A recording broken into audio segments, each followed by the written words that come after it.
कितनी मोहब्बत है। भोपाल के मालवीय नगर में घर के बाहर भीड़ लगी हुई थी। सावित्री देवी का आज सुबह सुबह ही निधन हो चुका था। परिवार के नाम पर उनकी एकमात्र बेटी मीरा राजपूत थी। सावित्री पिछले कई सालों से गंभीर बीमारी से जूझ रही थी और आज उन्होंने अपनी आखिरी सांसें लेते हुए दुनिया को अलविदा कह दिया। मीरा की उम्र 21 वर्ष थी। वो कॉलेज के अंतिम वर्ष में थी। सावित्री का निर्जीव शरीर उसकी आंखों के सामने सफेद चादर से ढका हुआ पड़ा था।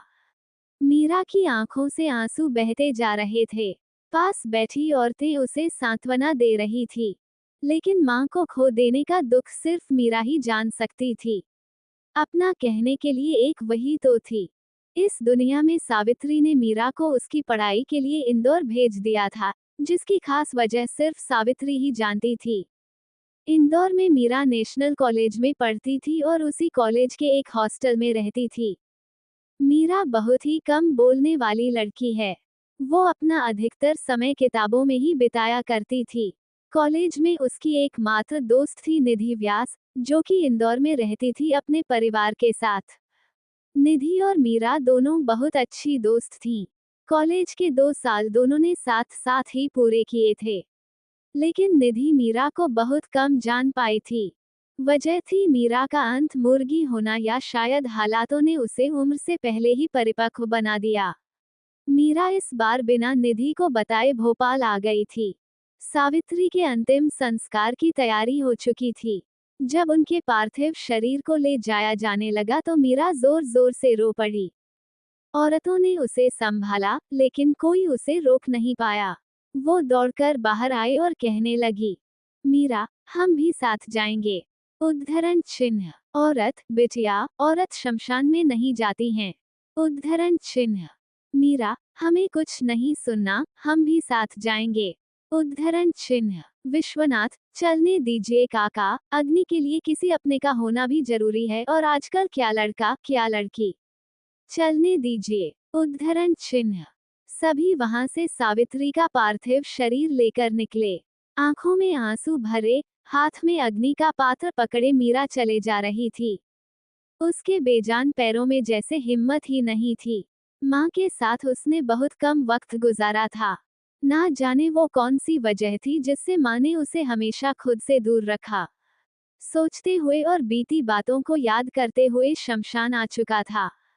सावित्री का अंतिम संस्कार किया गया। इकलौती वारिस होने के कारण उसी ने मुखाग्नि भी दी। उन पलों में मीरा को संभालना बहुत मुश्किल हो रहा था। वहां मौजूद सभी की पलकें नम हो गईं। 1 महीने बाद मीरा इंदौर आई।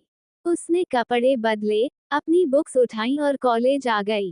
कॉलेज आकर उसने प्रिंसिपल से बात की और उन्हें अपनी मां के देहांत के बारे में बताया। चूंकि मीरा कॉलेज में सबसे होनहार स्टूडेंट थी, इसीलिए प्रिंसिपल ने उसकी 1 महीने की लीव को मान लिया। मीरा प्रिंसिपल का शुक्रिया अदा करके बाहर आ गई। क्लास शुरू होने में अभी वक्त था, इसीलिए वो आकर बेंच पर बैठ गई और उदास आंखों से जमीन को निहारने लगी। तभी जानी पहचानी आवाज उसके कानों में पड़ी। निधि, ओह मैडम जी, कहाँ थी इतने दिन? ना फोन, ना मैसेज, आखिर चल क्या रहा है तुम्हारे दिमाग में? मीरा आवाज की दिशा में पलटी तो सामने निधि खड़ी थी। मीरा ने कोई जवाब नहीं दिया तो निधि उसके पास बैठ गई और प्यार से कहा, निधि, क्या हुआ मीरा, सब ठीक तो है ना? निधि की बात सुनकर मीरा की आंखें दबदबा गई। उसने नीचे जमीन की ओर देखा और कहा, मीरा, माँ नहीं रही। निधि, क्या? ये कब हुआ और तुमने मुझे बताया क्यों नहीं? मीरा, क्या बताती निधि, मैं खुद भी नहीं जानती थी कि माँ किस दर्द से गुजर रही है। मैं कुछ जान ना पाऊं, इसीलिए उन्होंने हमेशा मुझे खुद से दूर रखा, और देखो वो हमेशा हमेशा के लिए मुझसे दूर चली गईं। कहते कहते मीरा की आंखों में आंसू भर आए। निधि ने मीरा का हाथ अपने हाथ में लिया और उसकी आंखों में देखते हुए कहा, निधि, तुम अकेली नहीं हो मीरा, मैं हूं ना तुम्हारे साथ। दोबारा ऐसी बात मत कहना। मीरा ने निधि को गले लगा लिया। निधि उसे हिम्मत बंधाती रही। क्लास का वक्त हुआ तो दोनों उठकर क्लास की ओर चली गईं। मीरा को अपना ख्याल रखने का बोलकर निधि घर चली गई, लेकिन आज उसका मन बहुत उदास था। वो बस मीरा के बारे में ही सोचती रही। अगली सुबह हॉस्टल वालों ने मीरा से कमरा खाली करने को कहा। पिछले 1 महीने से उसके कमरे का किराया नहीं आया था। मीरा ने कुछ दिन की परमिशन मांगी, लेकिन वार्डन ने साफ शब्दों में उसे कमरा खाली करने को कह दिया। किसी ने उसकी मदद नहीं की। मीरा ने अपना सामान समेटा और बैग में जमाने लगी। उसके पास जो पैसे थे वो तो मां के अंतिम संस्कार और उसके बाद के कामों में खर्च हो गए थे। अनजान शहर में आखिर मदद भी ले तो किसकी। मीरा बहुत ही स्वाभिमानी लड़की थी और इसीलिए उसने अपनी ये परेशानी निधि को नहीं बताई। भोपाल वापस जाने के अलावा मीरा के पास अब और कोई रास्ता नहीं था। अपना बैग लेकर वो हॉस्टल से निकल गई। निधि जब कॉलेज आई तो क्लास में मीरा को ना देखकर उसने अपने साथ बैठी रागिनी से पूछा, जो कि उसी हॉस्टल में रहती है। निधि, मीरा कहाँ है? वो कॉलेज क्यों नहीं आई? रागिनी, अरे तुझे नहीं पता क्या, आज वार्डन मैडम ने उसे हॉस्टल से निकाल दिया। निधि, व्हाट? पर क्यों? रागिनी, क्योंकि उसने हॉस्टल के रूम का किराया नहीं दिया था।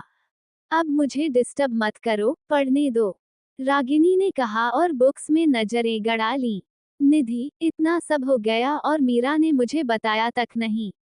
ये लड़की भी ना, इसे समझना सच में बहुत मुश्किल है। पता नहीं इस वक्त वो कहाँ होगी।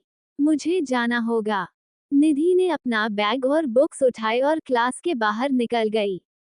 कॉलेज से सीधा वो हॉस्टल आई और मीरा की रूममेट से पूछा। रूममेट ने बताया कि मीरा वापस अपने घर जाने की बात कर रही थी। निधि वहां से निकली और तुरंत रेलवे स्टेशन आई। ट्रेन जा चुकी थी। निधि हताश हो गई। उसने उदास नजरों से ट्रेन को जाते हुए देखा और जैसे ही वापस जाने को मुड़ी, उसकी नजर बेंच पर बैठी मीरा पर गई। निधि खुशी से दौड़कर उसके पास आई, लेकिन अगले ही पल उसकी खुशी गुस्से में बदल गई और उसने कहा, निधि, समझती क्या हो अपने आप को? और ये इस तरह मुंह छुपाकर कहाँ जा रही हो? मीरा, मुंह छुपाकर नहीं जा रहे, बताकर आए थे रागिनी को। निधि, और तुम्हें लगता है मैं तुम्हें ऐसे जाने दूंगी?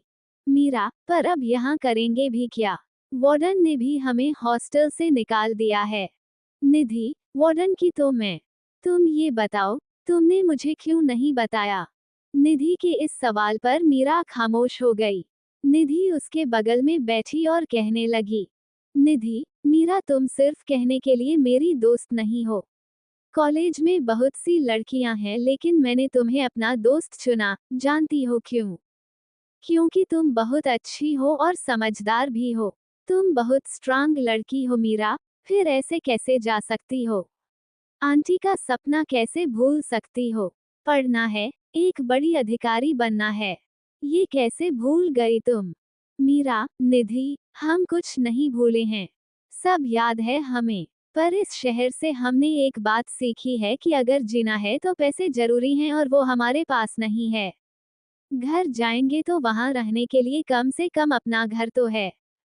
निधि, हो गई तुम्हारी आदर्श वाली बातें तो चलें।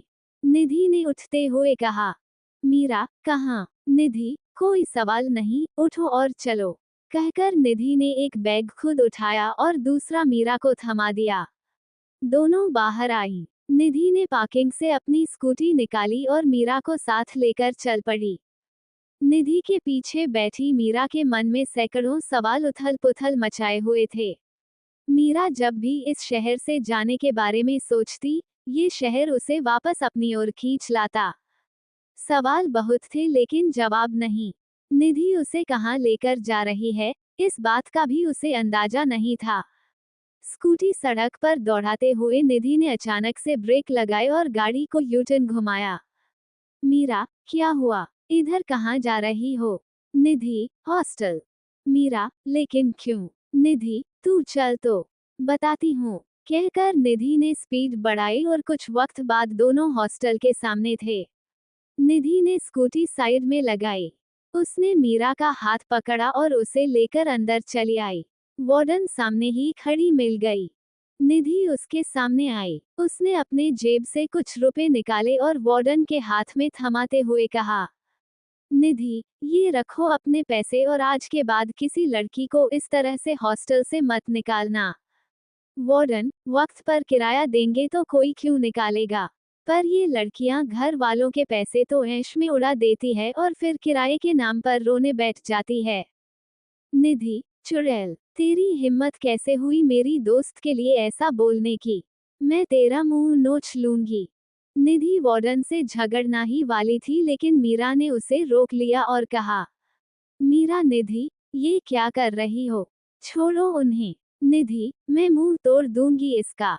इस हॉस्टल की लड़कियां चाहे जो करती हों, तुम ऐसी नहीं हो।